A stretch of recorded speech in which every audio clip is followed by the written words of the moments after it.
আমি তবেই আমার শান্তি হবে। শালা তুই চিনিস না এমএলএ বিকাশ দত্তকে?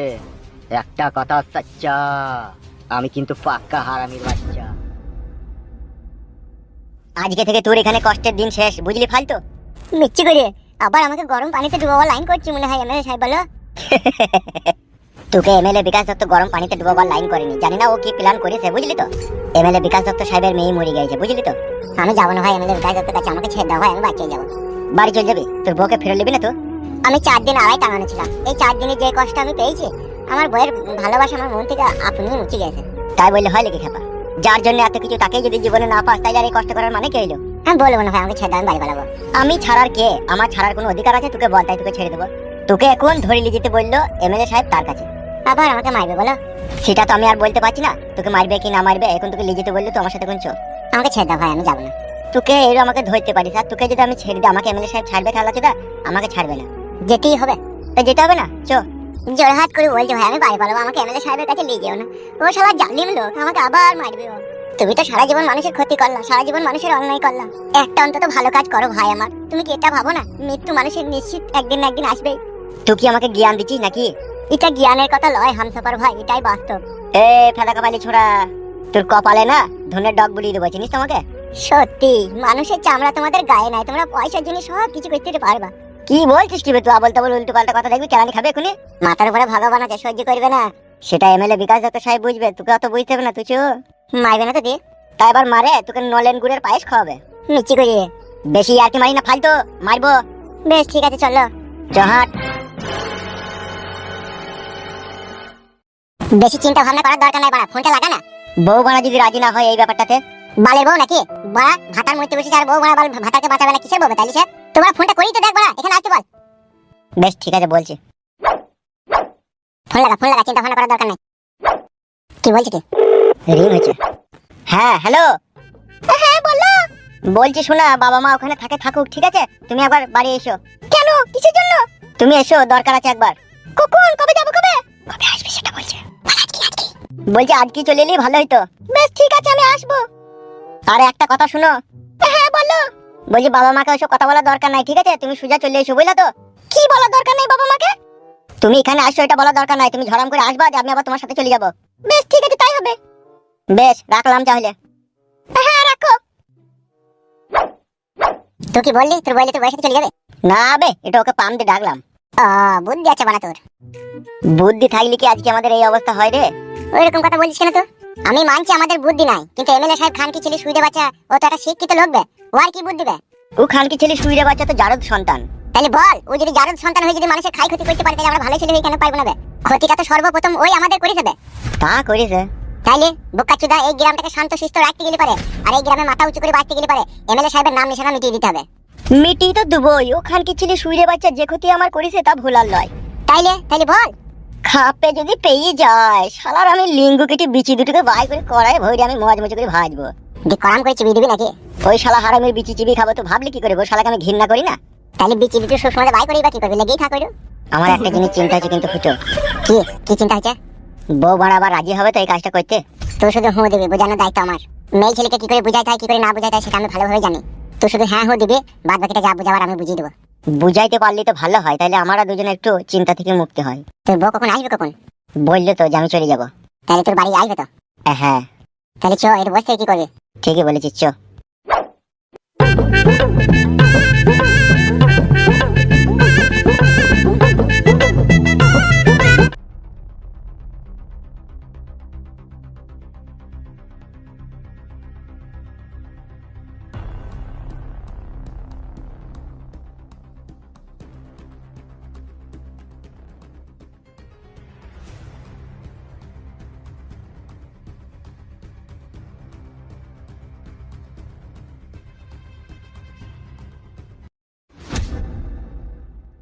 এক পা লড়বি না হামসাফা, দাঁড়া ওখানে। ও ফুটু ভাই আমাকে বাঁচাও, ফুটু ভাই। ও ভাই ফুটু আমাকে বাঁচাও ভাই, আমাকে কি মার মারছে ভাই এরা, বাঁচাও ভাই আমাকে। এই সুরে বাচ্চা, তোকে কে বাঁচাবে বে? আমি বাঁচাবো বে, আমি বাঁচাবো। তুই বাঁচাবি? শালা তোর জানোয়ার বে, তোর এক ধরনের পশু বে। আঙুল নামিয়ে মুখ সামলিয়ে কথা বলবি শালা হারামি। তুই হারামি বে শালা, তোর বাপ হারামি, তোর মা হারামি, তোর বোন হারামি, তোরা সবাই হারামি বে।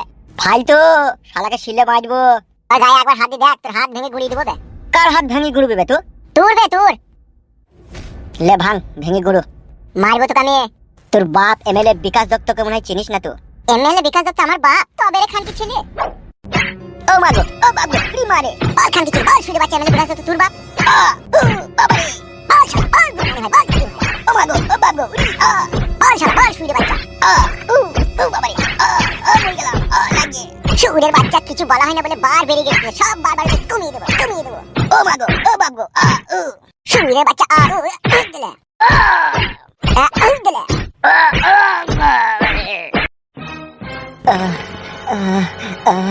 তোর বাপ এমএলএ বিকাশ দত্তকে বলবি তোর মৃত্যুর ঘন্টা বেজে উঠেছে।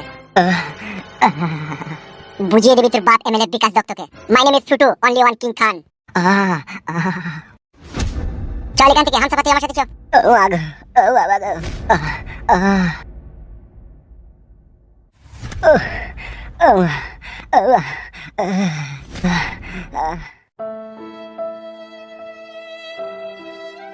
আমি আগেই বলেছিলাম ওইরকম ফেটা কুকুর বেটা ছেলেকে বাড়ি থেকে তাড়িয়ে দে। আজকে কি ঘটনাটাই না ঘটলো, আমার বিয়ালা মেয়েকে গো কি মারা মেরে গেল। সব হচ্ছে তোমার জন্য, বুড়ো টাকলা জোয়ান কি সাপে কুকুর ফেটা কুকুর। আমি কি করব রে বাড়া? তা আমার কি দোষ বল? তোমার দোষ নাই ও ফেটা কুকুর বেটা, তোমার দোষ নাই। কিভাবে মেরে গেছে ওই ছুরিটাকে? চোখের কোণে কালশিটে দাগ পড়ে গেছে। ফেটা কুকুর বেটা সব হয়েছে তোমার এই বেটার জন্য। আমার বিটি কি নাই রে? ও ফেটা কুকুর বেটা, আমার বিটি তো সবই আছে, মোটা মোটা দুধ আছে গুদ আছে। ও মা আমি ফেটা কুকুর বেটা তেলে ভরে কইতে গেল কেন এমএলএ বিটিকে? আমি তোকে বলেছিলাম নাকি রে পড়তে গিয়ে ও চলে গেছে, আমি কি করব? তুমি কি করবা? তুমি শাসন করবা না ছেলেটাকে? কি শাসন করব? তোকে শাসন করে পেরেছিলাম? তোমার কথা শুনেছিলি? এই মাগি এই ঢামুন তোমার কথা শুনেছিলি? এখন কোথায় কিছু পেছো না? এখন আমার দোষ দিছো নাকি? দুদিন আগে তো আমার ছেলেটাকে ধরে গিয়ে এমএলএ সাহেব নালি মারেইনি, যদি মারতে তাহলে কি হইতো? বাড়ার বাল মেরে গেল। কার লেগে মেরে গেল? আমার লেগে মেরে গেল না তোর ভাতারের লেগে? তোকে মারলি বল। ভাতারের লেগেই মারলো, কি আর করব বল? ভাতারের লেগে যদি মারতে তো এখন কি হবে? আর কিছু করার আছে বল? পুরা ভাগ্য আমার, প্রথমকার ভাতা যে ছুরি ছাড়ে তার কপালে তো এইরকমই হয়। বুড়ি হইলেও আমার সোনার ভাতা ছিল গো, কোনোদিন আমাকে সরি বসতে বলেনি। আর এই ফেটা কুকুর বেটা মা মেগুদের পাল্লায় পড়ে জীবন আমার কয়লা হয়ে গেল মা। কি ভাগ্য চক্করে পড়ে যে আমার প্রথমকার স্বামীকে ছেড়ে এলাম মা, আমি আজও বুঝতে পারলাম না।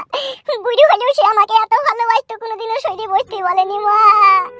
আর এই মা মেগো ফেটা কুকুরের পাল্লায় পড়ে আমার সোনার জীবনে টিনের মতো জং পড়ে গেল মা। স্বামী আমার বুড়ো ছিল কিন্তু কত ভালোবেসে ছিল সে ভালোবাসা ভোলার লয় রে মায়া। রাতে যদি কোনোদিনও পা হাত যন্ত্রণা করতো, এমন সোনার ভাতা ছিল আমার, পা হাত শুধু টিপে দিত মা গো ওই মায়া। আর এই মামেগুদের পাল্লাই পড়ে রূপ জৈবন খুলি দু মামেগুদের মন পেলাম না রে মায়া আমার। মনের ভিতরে যেই দুঃখের পাহাড় জমলো মারে মায়া আমার, কাউকে খুলে দেখাবার লয় রে মায়া। সব কিছু তোমার জন্য আর তোমার ছেলের জন্য হচ্ছে।